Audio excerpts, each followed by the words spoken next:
بسم اللہ الرحمن الرحیم۔ السلام علیکم ورحمۃ اللہ وبرکاتہ۔ پہلے ہم نے تعوذ، تسمیہ اور الفاتحہ، اس کی تجوید اور ترجمہ اور اس کا پیغام سمجھا، اور تھوڑی تھوڑی گرامر ہم نے سیکھی تھی، اور ایک ایک لفظ کا معنی سیکھا، اور یہ بھی دیکھا کہ اردو میں اس سے ملتے جلتے لفظ کون سے استعمال ہوتے ہیں۔ پچھلے لیکچرز میں یہ تھا کہ ایک لفظ کی گرامر الگ سے، آج ہے کہ دو لفظوں کا جوڑا لکھ دیا ہے جس کو مرکب کہتے ہیں۔ تو مرکبات میں نے آپ کے سامنے درج کیے ہیں، اس سے پتہ چلے گا کہ کس لفظ کا آپس میں کس کے ساتھ تعلق ہے اور اس کا معنی کیسے کرنا ہے۔ مثلا یہ ہے بسمی، تو یہ کتنے لفظ ہیں بلا؟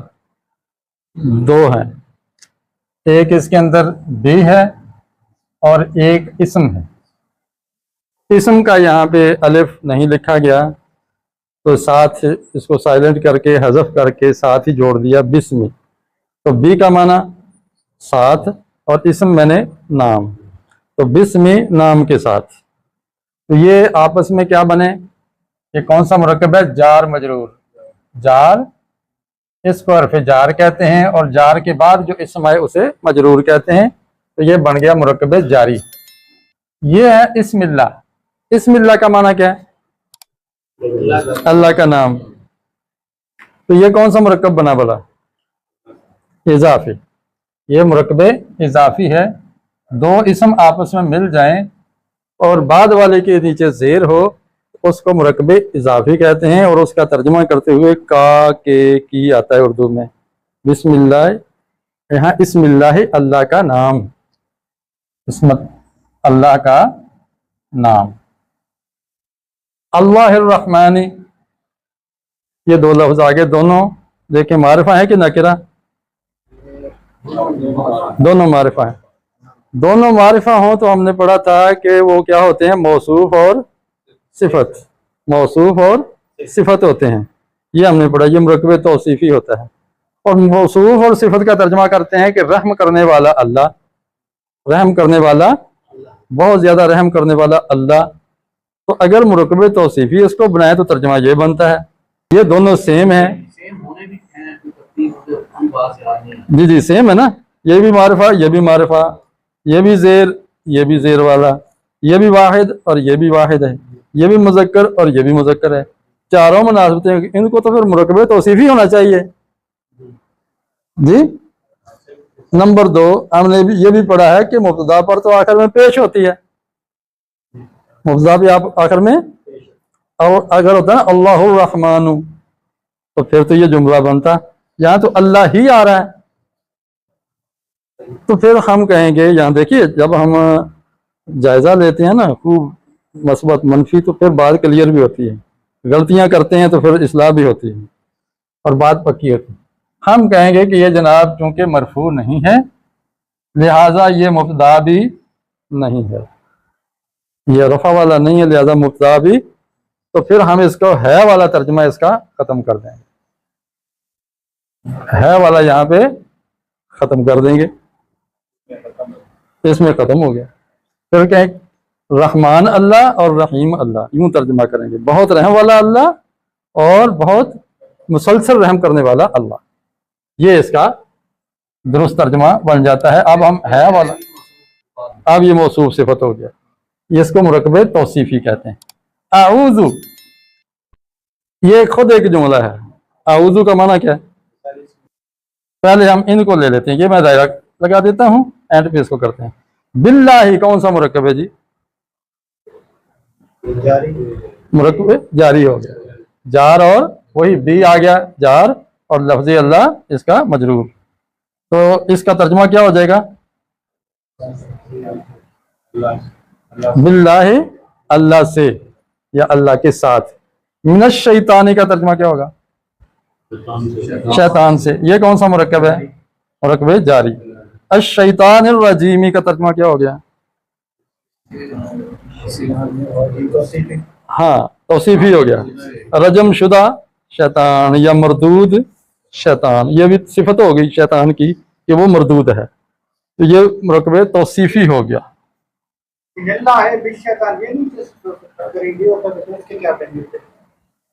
من اللہ ہے یہ جی جی سے اس میں اس بے کا مطلب ہے کہ اللہ کے ذریعے میں مدد پناہ مانگتا اور یہ بچنے کے لیے یہاں اللہ کے ذریعے میں پناہ مانگتا ہوں اللہ کے شیلٹر میں آتا ہوں. اور من سے معنی ہو جاتا ہے کہ اس سے یعنی ہٹنے کے لیے بچنے کے لیے وہاں سے آ جاتا ہے. اچھا الحمدللہ یہ کتنے لفظ ہیں بولا؟ 3 ہیں. کون کون سے؟ الحمد لی اور اللہ. یہ اصل میں یہ تھا لی اللہ للہ. اس میں ہمیں یہ ایک الف سائلنٹ ہو گیا نظر آ رہا ہے اور ایک لام بھی اس میں غائب ہے. تو ملا کے صرف اللہ کے الف کو کاٹ کے ایک لام کے نیچے زیر لگا دی ہے اور یہ للہ بن گیا. تو للہ کا معنی کیا ہوتا ہے؟ لی کا معنی لیے یا کے لیے اور اللہ اللہ. تو الحمدللہ کا معنی کیا ہو گیا؟ تمام تعریفیں اللہ کے لیے ہیں. اب ہیں کہاں سے آ گیا ترجمہ؟ تو یہ یہاں تھا موجود یا ثابت یا کائن. اس کے اندر ایک موجود ہے چھپا ہوا ہے وہ ہم اپنی طرف سے لگائیں گے کہ الحمد ثابت للہ کائن للہ. ساری حمد اللہ کے لیے ثابت ہے اللہ کے لیے ہے. ٹھیک ہے. کائن اس کے اندر ہم معذوف لائیں. للہ آپس میں کیا ہو گیا؟ یہ کون سا مرکب ہو گیا؟ جار اور مجرور سے مرکب جاری بن جاتا. اللہ ربی یہ کیا ہے؟ توصیفی بن گیا. بالکل توصیفی. اس کا ترجمہ کیا ہو گیا؟ پالنے والا اللہ. پالنے والا. اور کس کو پالنے والا؟ رب العالمین. تمام جہانوں کا پالنے والا. جہانوں کا پالنے والا. اب یہ آپس میں کیا ہے؟ رب العالمین ہے. جہانوں کا پالنے والا. کہا آ گیا نا. یہ مرکب اضافی ہو گیا. اضافی. اللہ الرحمانی یہ کیا ہے؟ توصیفی ہو گیا. صفت ہو گئی. اللہ الرحیمی توصیفی. اللہ ملکی توصیفی. مالکی یوم. لیکن یہاں دیکھیں کیا ترجمہ کرے گے؟ دن کا مالک. دن کہاں آ گیا نا. تو کا کے کی کا جب مفہوم آ جائے تو وہ مرکب اضافی ہوتا ہے. اضافت ہو جاتی ہے اس کے ساتھ. اچھا یوم الدین اضافی ہو گیا. کیا ترجمہ ہو جائے گا؟ حساب کا دن. حساب کتاب کا دن. ایاک نعبد. اب یہ پورا جملہ ہے. کیا ترجمہ ہو جائے گا؟ تیری ہی ہم عبادت کرتے ہیں.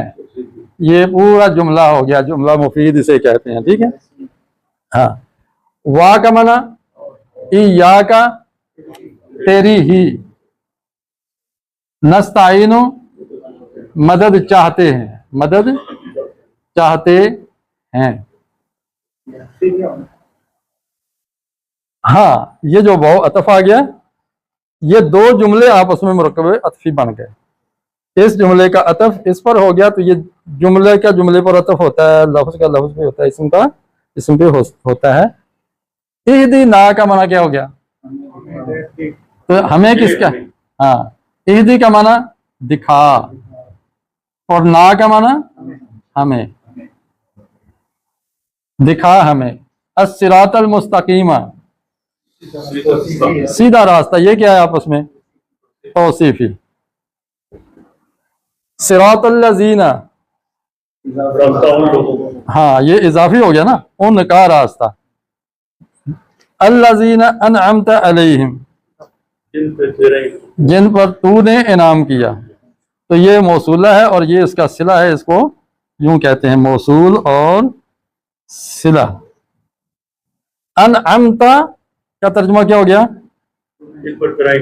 نہیں انعمتا یہ تو مفہوم ہو گیا جن پر تیرا انعام ہوا، لیکن لفظی ترجمہ کیا کریں گے؟ انعمتا تو نے انعام کیا، علیہم ان پر، علا کا معنی پر اور ہم کا معنی ان، یہ دو لفظ آپس میں مل گئے ہیں، علیہم بن گیا ہے۔ غیر المغضوب جو مغضوب نہیں ہے، غیر مغضوب کے غیر یعنی مغضوب نہیں، علیہم ان پر، تو غضب کا تعلق، یہ علا کا تعلق غضب کے ساتھ ہے، جن پر تیرا غضب نہیں ہوا، یہ ہم عام مفہوم اس کا ادا کرتے ہیں کہ جو غیر مغضوب ہے نا ان کا راستہ دکھا۔ تو غیر مغضوب کون ہے؟ جو انعام یافتہ ہیں وہ غیر مغضوب ہیں۔ وَلَضَّالِّينَ اور جو گمراہ نہیں ہے، وَلَضَّال لا کا معنی نہیں، لا کا معنی نہیں، وَلَضَّالِّينَ جو گمراہ نہیں، لا لگا ہے، اس کی وجہ کیا ہے؟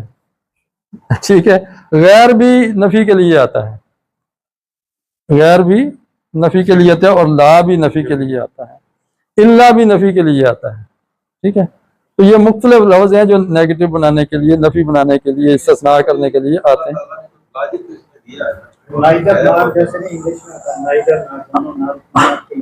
اور اس میں ان نیدر نار کے اندر دونوں کا لا ہونا ضروری ہے، جیسے لا صدق ولا صلی، لا رجل فی الدار ولا امرأۃ، تو وہ نیدر نار کے لیے آتا ہے، لیکن یہاں غیرہ اور لا آ رہا ہے تو آپ کا اشارہ ویسے ٹھیک ہے کہ آئے اس کے الٹ بھی آ سکتا ہے، اس کے معنی میں تو ہے نا، تو نیدر نار کا مفہوم کہ نہ مغضوب علیہم کا راستہ ہو اور نہ گمراہ کا راستہ ہو، پھر کن کا ہو؟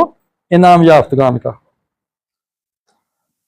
باقی ایک اور اس میں ہے کہ اللہ تعالیٰ نے ایک وزن بھی رکھا ہے اپنے کلام کا، جیسے شاعری میں وزن ایک ہوتا ہے نا، اللہ تعالیٰ نے ایک وزن بھی رکھا ہوا ہے۔ اور سلطان بشیر الدین محمود صاحب کا نام تو سنا ہے آپ لوگوں نے، آپ کے ہاں ایٹامک کے بہت بڑے سائنسدان، انہوں نے ایک کتاب لکھی ہوئی ہے کتاب زندگی، اس تفسیر لکھی ہے، اس کے اندر انہوں نے سائنسی انداز میں ان چیزوں کو لیا ہے، ثابت کیا ہے۔ اس میں یہ ہے کہ اگر اس میں اس کی جگہ کوئی اور حرف ڈال دیا جائے تو وہ ردم، وہ وزن، وہ عدد پورا نہیں ہوتا، وہ ٹوٹ جاتا ہے۔ اس کے اوپر جو 19 کا پہرا انہوں نے کہا کہ یہ ہے، اگر ہم ان کے اعداد نکالیں اور اس کو تقسیم کریں یا اس کو ضرب دیں یا حاصل ضرب یا حاصل تقسیم، اس کا 19 آتا ہے، تو علیہ 19 عشر، اس پر 19 محافظ ہیں، تو انہوں نے 19 کے عدد کو بھی محافظ قرار دیا ہے۔ اس میں پھر مثالیں دے دے کے بڑے اچھے انداز سے انہوں نے یہ باور کرایا ہے کہ یہ اس طرح ہوتا ہے، تو اگر اس کو نکال دیا جائے تو وہ 19 والا نہیں رہتا ہے، اس کی تفصیل کو وہاں سے لی جا سکتی ہے۔ ایک اس کا یہ جواب۔ حضرات یہ سورہ فاتحہ کہ ایک ایک لفظ کا ترجمہ اور ان کے جو آپس میں تعلق ہے الفاظ کا، اس کو ہم نے آج سیکھا ہے۔